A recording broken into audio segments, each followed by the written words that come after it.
Ever plug in your phone and wondered why it's charging so slowly even with a fast charger? It's frustrating, but the good news is most cases are easy to fix.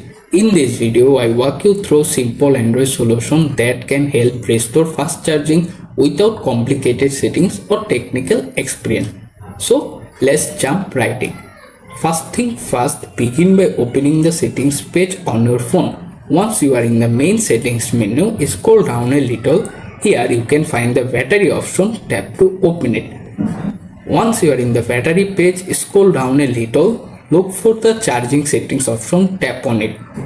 Here you can see various options such as you can find the fast charging, super fast charging, fast wireless charging. If you found them, toggle them on.